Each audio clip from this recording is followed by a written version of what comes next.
السلام علیکم ورحمۃ اللہ وبرکاتہ۔ عنقریب ہمارا ہندوستان کے ایک بڑے شہر میں سفر ہوا تھا، تو وہاں ایک سنجیدہ قسم کے صاحب فہم آدمی نے یہ واقعہ سنایا جو ان کے ساتھ پیش آیا۔ انہوں نے فرمایا کہ جب واٹس ایپ پر ایک خبر وائرل ہوئی کہ انہی کے شہر کے ایک محلے کی ایک پڑھی لکھی بچی نے ایک ہندو لڑکے سے شادی کی ہے، تو وہ اس واقعے کی تحقیق کے لیے وہاں پر پہنچے۔ وہ فرماتے ہیں میں نے اپنے دوست کو ساتھ لیا اور اس پتے پر میں گیا۔ جا کر ہم نے باہر کا گیٹ کھٹکھٹایا تو اندر سے ایک بچی آئی، ایک لڑکی آئی۔ اس نے اوڑھنی سے اپنے چہرے کو چھپایا ہوا تھا۔ آتے ہی وہ بچی بھڑک گئی اور اس نے ڈانٹنا شروع کر دیا کہ کیوں آئے ہیں آپ لوگ؟ گالیاں دینے کے لیے آئے ہیں؟ برا بھلا کہنے کے لیے آئے ہیں؟ جتنی گالیاں دینا ہے آپ دے لیں، جتنا ذلیل کرنا ہے مجھے کر کے چلے جائیں یہاں پر۔ اب تک جتنے لوگ ذلیل کر کے گئے وہ کافی نہیں تھا کہ تم لوگ بھی آ گئے؟ جتنے لوگ ابھی گالیاں دے کے گئے وہ کافی نہیں ہوا کہ آپ لوگ ابھی آ گئے؟ تو وہ بچی بہت بھڑک کے بہت کچھ سناتی رہی، غصے میں بولتی چلی جا رہی تھی۔ یہ فرماتے ہیں کہ ہم لوگوں نے سر جھکا لیا اور خاموشی سے اس بچی کی بات کو تسلی سے ہم سنتے رہے۔ جب اس نے بات پوری مکمل کر لی تو ان صاحب نے کہا کہ دیکھو بیٹا، عمر کے حساب سے تم یا تو میری بیٹی کی عمر کے ہو یا میری بہن کی عمر کی ہو، تو ہم لوگ یہاں پر گالی دینے کے لیے نہیں آئے، آپ کو برا بھلا کہنے کے لیے نہیں آئے۔ بس اتنا معلوم کرنا تھا کہ کیا یہ بات صحیح ہے کہ آپ نے فلاں ہندو لڑکے سے شادی کر لی ہے؟ تو پھر غصے سے بھڑک گئی اور اس نے کہا میں نے شادی کی ہے، یہ بات صحیح ہے، میں کیا کرتی پھر؟ اس نے پھر آواز دے کر اپنی دو بہنوں کو بلایا اور بلا کر کہا کہ دیکھیں میری عمر اس وقت 32 سال ہے، یہ میری بہن ہے، اس کی عمر 30 سال ہے، یہ میری دوسری بہن ہے، اس کی عمر 28 سال ہے، کون ہم سے شادی کرے گا؟ یہ کہہ کے پھوٹ پھوٹ کے وہ رونے لگی۔ پھر اس نے کہا ہمارے پاس آفرز ہیں، بایو ڈیٹاس آئے ہوئے ہیں لڑکوں کے، اتنے ڈیمانڈز ہیں اپنی کمیونٹی کے لڑکوں کے، اتنے ڈیمانڈز ہیں، وہ ڈیمانڈ ہم پورے نہیں کر سکتے۔ وہ لڑکی رونے لگی۔ تو پھر جو ہے ان صاحب نے تسلی دی ان کو اور پیار محبت سے بات کی، تو ان بچیوں نے ان دونوں کو گھر بلایا اور اندر بٹھایا، بٹھا کر اپنے باپ کو دکھایا کہ یہ دیکھو، یہ ہمارے باپ ہیں، یہ پیرالائزڈ ہیں، ان کو پیرالائسس ہو چکا ہے، یہ چل پھر نہیں سکتے، بول بھی نہیں سکتے۔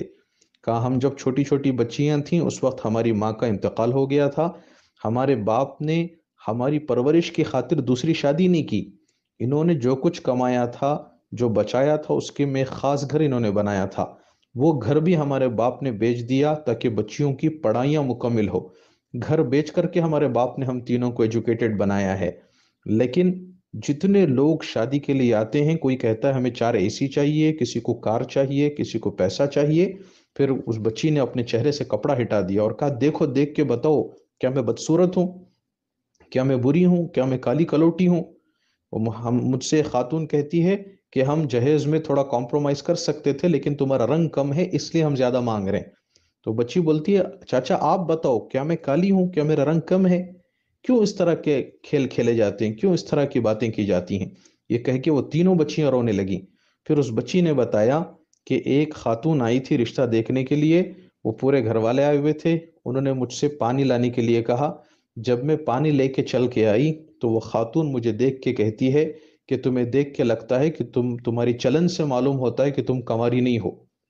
یہ کہہ کے پھر روئی بچی۔ وہ کہتے کیسے کیسی تکلیفیں ہم نے برداشت کی ہیں، کیسے کیسے حالات ہم نے جھیلا ہے۔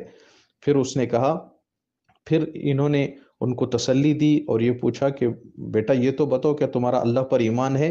تو تینوں بچیوں نے کہا ہاں چاچا ہمارا اللہ پر ایمان ہے۔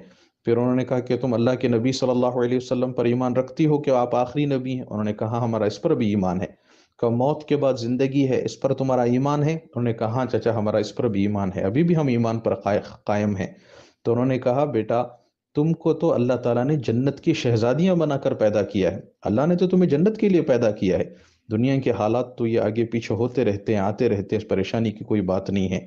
پھر اس بچی نے بتایا کہ جب سے یہ واٹس ایپ پہ یہ خبر وائرل ہوئی ہے، تو جو لوگ یہ بڑی خوشی کے ساتھ واٹس ایپ پہ پھیلاتے ہیں نا، وہ اس کو ضرور سنیں۔ اس نے کہا کہ جب سے یہ واٹس ایپ پہ خبر وائرل ہوئی ہے، نوجوان لڑکے روزانہ میرے گھر کے پاس آتے ہیں اور ایسی گندی گندی گالیاں دے کے جاتے ہیں، اتنی گندی گالیاں دے کے جاتے ہیں کہ ہمارے کان سن سن کے پک گئے ہیں۔ پھر وہ لڑکی نے بتایا کہ کچھ نوجوان آئے، انہوں نے بہت برا بھلا کہا، ہمیں بہت برا بھلا کہا، یہاں تک انہوں نے کہا کہ تم تینوں بہنیں آؤ، کپڑے نکال کے راستے پہ لیٹ جاؤ تاکہ ہندو آئیں اور تم سے اپنی ضرورت پوری کر کے جائیں۔ تو پھر ایک دوسرا گروپ آیا لڑکوں کا، انہوں نے بھی کچی کچی گالیاں دی ہمیں کہ تم نے ہندو کے ساتھ شادی کی تم نے۔ تو میں نے ان سے کہا کہ نہیں، میں اس سے شادی نہیں کروں گی، چلو یہ بتاؤ کہ تم چاروں میں سے کون میں میرے ساتھ شادی کرنے کے لیے تیار ہے؟ تو مسلمان لڑکوں نے ان بچیوں سے کہا کہ اس بچی سے کہا کہ تو ہمارے ساتھ شادی کرنے کے قابل ہی نہیں ہے، تو دھندا کرنے کے قابل ہے۔ تو آپ بتائیں ان بچیوں کے اوپر کیا گزری ہوگی۔ تو پھر وہ جو صاحب گئے تھے، انہوں نے اس بچی سے پوچھا بیٹا یہ تو بتاؤ کہ تمہارے اس ہندو لڑکے سے تعلقات کب سے ہیں؟ تو وہ لڑکی قسم کھا کے کہتی ہے کہ چچا میرا اس لڑکے سے کبھی کوئی تعلق نہیں تھا، میں خود گئی آفس میں، وہ میرے ساتھ کام کرتا تھا، میں نے خود جا کر اس لڑکے سے کہا کہ میں تم سے شادی کرنا چاہتی ہوں۔ تو وہ ایک دم سے پریشان ہو گیا لڑکا، تو اس نے کہا کہ میں نے کبھی آپ کو اس نظر سے دیکھا نہیں۔ تو میں نے اس سے کہا کہ لیکن میں چاہتی ہوں کہ میں تمہارے ساتھ شادی کروں۔ تو اس نے کہا مجھے آپ 3 دن کا ٹائم دیں۔ تو اس نے 3 دن کا ٹائم لیا، اور پھر 3 دن کے بعد آ کر اس نے کہا ٹھیک ہے میں آپ سے شادی کرنے کے لیے تیار ہوں، لیکن اس شرط پر کہ آپ میرے مذہب کو نہیں چھیڑیں گی، میں آپ کے مذہب کو نہیں چھیڑوں گا۔ تو اس شرط پر پھر ہماری شادی ہوئی۔ تو آپ بتائیں اس میں لڑکے کی کوئی غلطی نہیں، میں نے اپنی مرضی سے خود اس سے شادی کی ہے، وہ اچھے اخلاق کا لڑکا ہے، میں خوش ہوں اس کے ساتھ۔ تو آپ بتائیں میرے 2 بہنوں کی بھی شادیاں ہونی ہیں، ہم کیسے جہیز کے ڈیمانڈ پورے کریں؟ ہم کیسے لوگوں کی طرف سے آنے والے جو تانے ہیں اس کو سنیں؟ کیسے یہ جو مانگ رہے ہیں اتنا پیسہ روپیہ، اس کو ہم کیسے ادا کریں؟ وہ بچی پوچھ رہی ہے کہ وہ رونے لگی، تینوں بچیاں سارے قصہ کو سنا کر۔ تو پھر وہ جو صاحب تھے انہوں نے کہا بیٹا فکر نہ کرو، ہم آپ کا ساتھ دیں گے۔ کہ کیا کریں؟ کہ سب سے پہلا کام یہ کرو کہ تم لوگ یہ گھر خالی کر کے کہیں اور شفٹ ہو جاؤ۔ اس بچی نے بتایا دیکھیے ہمارے ابا تو پیرالیسس ہیں، چل پھر بھی نہیں سکتے، بول بھی نہیں سکتے، ہمارا کوئی دوسرا گھر بھی نہیں ہے، ہم جائیں تو کہاں جائیں؟ تو پھر انہوں نے ان سے مشورہ کیا اور کہا کہ اپنے جو ہندو شوہر ہیں، ہسبینڈ ہیں، ان کو کال کرو، وہ کہاں ہیں؟ کہا وہ ڈیوٹی کر رہے ہیں، چنئی میں ہیں، جاب کر رہے ہیں۔ تو پھر ان کو کال کیا، کال پہ بات کی، کانفیڈنس میں لیا، انہوں نے بھی کہا آپ ہمارے بھائی ہیں، اتنی تمیز اور اخلاق کے ساتھ کسی نے اب تک ہم سے بات نہیں کی ہے، آپ جو چاہیں کر سکتے ہیں، آپ کی بات ہم مانیں گے۔ تو پھر انہوں نے مشورہ کر کے اس بچی کے ہسبینڈ سے پرمیشن لے کے، باپ کو بتا کر کے، وہ پوری فیملی کو اس گھر سے خالی کرا کر اپنے گھر میں لا کر رکھا انہوں نے، وہاں ان کی خدمت کی، کھلایا پلایا، پھر دوسرا گھر دوسرے محلے میں کرائے پہ لے کر پوری فیملی کو ان کی وہاں پر شفٹ کیا۔ وہ جو لڑکا تھا ہندو لڑکا، وہ بھی بہت متاثر ہوا، یہ بچیوں نے بھی بہت دعائیں دی کہ چاچا آپ فرشتہ بن کر آئے ہماری زندگی میں، ورنہ لوگوں نے گالیاں دے دے کے، تانے دے دے کے ہمیں مار دیا تھا، زندہ مار دیا تھا ہمیں۔ تو پھر وہ لڑکا بھی اتنا متاثر ہوا، وہ چنئی سے واپس آیا اس شہر میں، اور آنے کے بعد کال کیا، کہا کہ چچا میں سفر سے آیا ہوں لیکن پہلے میں آپ سے ملنا چاہتا ہوں۔ آ کے وہ بیٹھا، ملاقات ہوئی، تفصیل سے بات ہوئی، اسلام کے تعلق سے بھی اس کو بتایا گیا، اس نے بھی اسلام کے تعلق سے پوچھتا رہا۔ اس نے کہا چچا مجھے پہلے سے ہی اسلام بہت زیادہ اچھا لگتا ہے، تو پہلے ہم نے اس شرط پر شادی کی تھی کہ میں اس کے مذہب کو نہیں چھوڑوں گا اور وہ لڑکی میرے مذہب کو نہیں چھیڑے گی، لیکن میں مسلمان ہونا چاہتا ہوں۔ تو انہوں نے کہا تم جلدی نہ کرو بیٹا، جو کام جلدی میں کیا جاتا ہے پھر وہ جلدی ہی چھوڑ بھی جاتا ہے، تم جاؤ اچھی طریقے سے سوچ سمجھ کر، اگر دل میں بات ہو تو پھر آنا۔ پھر وہ لڑکا چلا گیا، اور 3 دن کے بعد پھر اس نے خود سے کال کیا، بولا نہیں چچا میں نے بہت سوچا اس کے اوپر، اسٹڈی بھی کی، اور میری بیوی سے بھی میں نے مشورہ کیا، میرا دل یہ چاہتا ہے کہ میں اسلام قبول کروں، کل جمعہ کا دن ہے، پوتر دن ہے، آپ کہیں گے تو میں آ جاتا ہوں، آپ مجھے کلمہ پڑھا دیں۔ تو پھر اگلے دن وہ بچہ آیا اور جمعہ کے دن اس کو کلمہ پڑھایا، اللہ کی توفیق سے پھر وہ ایمان میں داخل ہوا۔ پھر ان بچیوں کا نکاح، اس بچی کے نکاح کی تجدید کی گئی۔ نکاح کیا، وہ تو نکاح ہوا ہی نہیں تھا، غیر کورٹ میرج ہوئی تھی، تو ان کا نکاح پڑھایا گیا۔ تو یہ دیکھیں نا، اس کے ذریعے سے الحمدللہ وہ بچہ بھی اسلام میں آیا اور ان بچیوں کی بھی عزت محفوظ ہوئی۔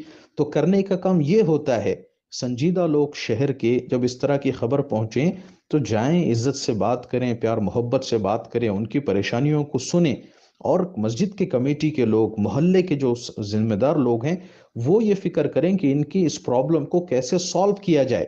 یہ نہیں کہ سب لوگ فارورڈ کر رہے ہیں، لوگ جا کے گالیاں دے رہے ہیں، ان کو ذلیل کر رہے ہیں، یہ کوئی حل نہیں ہے۔ اور یہ جو جوڑا جہیز اور یہ بھیک منگنے کا جو سسٹم ہمارے سوسائٹی میں رائج ہو چکا ہے، اس کو ختم کیا جانا چاہیے، اور جتنا ہو سکے سادگی پر شادیوں کو لائیں، ورنہ قوم تو برباد ہوتی چلی جا رہی ہے شادیوں کے پیچھے، ان اخراجات کے پیچھے اور جوڑے جہیز کی اس لعنت کے پیچھے۔ کتنے لوگ کام کر رہے ہیں اس کے خلاف، لیکن اس کے باوجود بھی اس سے ہماری جان نہیں چھوٹ رہی ہے۔ اللہ کرے کہ کچھ ہمیں سمجھ آ جائے اور ہمارے قوم کی بچیوں کی حفاظت کرنا ہمارے لیے آسان ہو۔ تو خدا را اس پوسٹ کو، اس طرح کے پوسٹس کو فارورڈ نہ کریں، عوام میں نہ پھیلائیں۔ اگر کسی کو مل بھی جائیں تو ذلیل کرنے کو، گالیاں دینے کو کوئی بڑا کمال نہ سمجھیں، سنجیدہ قسم کے لوگوں تک پہنچائیں تاکہ وہ ان کے فیملی سے مل کر ان کی کاؤنسلنگ کر کے ان کے پرابلم کو سالو کرنے کی فکر کریں۔ جتنا ہو سکے اس پیغام کو آگے پہنچائیں تاکہ لوگوں کے لیے عبرت کا سامان ہو۔